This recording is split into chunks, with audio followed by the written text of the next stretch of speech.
Assalamu Walaikum. Hello friends, how are you? Welcome back to my new video. In this video, I am going to show you how to write Newton's second law equation in Microsoft Word. Let's get started. Firstly, we have to open a Word document. Now we want to write Newton's second law equation in this document. Go to the Insert menu.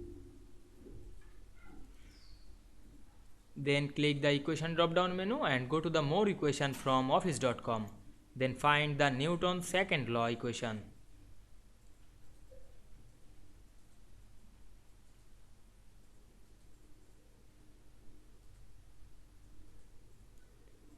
Here the Newton's second law. Now we click to insert. Then we can see we write Newton's second law equation in this document very easily. I hope you enjoyed the video. Please like, comment, share and subscribe my channel. Thanks for watching.